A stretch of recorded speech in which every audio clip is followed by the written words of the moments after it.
Oui, oui, tout.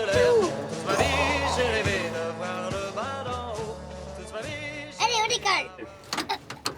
Le commandant de bord, encore en pyjama, plane totalement.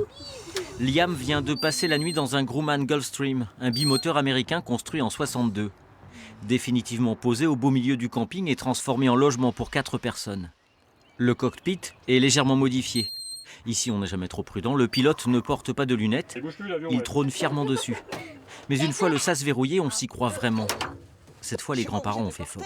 Ils passent beaucoup de temps à jouer, ils font un peu la tête quand on dit qu'on part. Je crois que ça sera certainement un de leurs plus beaux souvenirs. C'est l'endroit qui les aura certainement le plus marqués. C'est l'un des nombreux hébergements atypiques proposés ici par Guillaume Staub. Un as de la récup, lassé des mobil-homes préfabriqués et surtout avide de bizarreries. Le maître des lieux est par exemple héméto-aérosagophile. Il collectionne donc les sacs à vomi. Celui que je préfère, c'est celui-là quand même, parce qu'en fait, c'est sous forme d'enveloppe. J'imagine qu'à la fin du voyage, comme souvenir de vacances, on pourrait l'envoyer à quelqu'un. On n'a plus qu'à marquer le destinataire et on l'envoie. Un dispositif jamais utilisé à bord de ce Skylander 3 places. Un prototype qui n'a jamais volé. C'est un projet français qui a été subventionné par la région Lorraine il y a plus de 5 ans maintenant. Et en fait, ça n'a pas abouti. Donc c'était quand même en Lorraine un beau petit scandale financier quand même, parce qu'ils ont mis beaucoup d'argent la région et en fait ça a abouti à juste ça.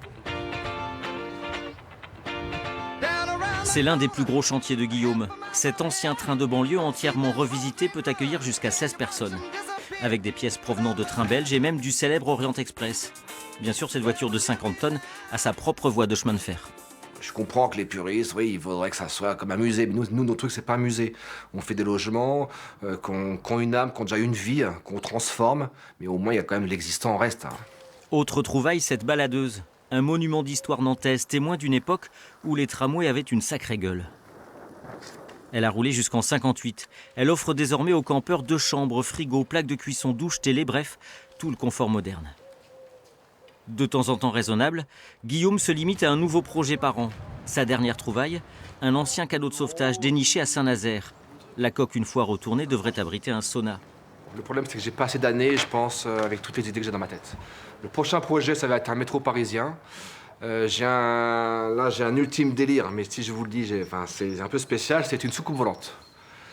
Et on m'a toujours dit que ça n'existait pas, mais en fait, j'ai tapé sur Google et j'ai vu que ça existait. Donc voilà, ça c'est mon dernier délire. Les passagers nous invitent pas souvent. Comment? Les passagers nous invitent pas souvent. La fin de journée apporte une toute autre ambiance encore. Le vent frais de bord de mer peut bien se lever, bien au chaud dans leur carlingue. Certains préparent déjà leur prochain vol de nuit.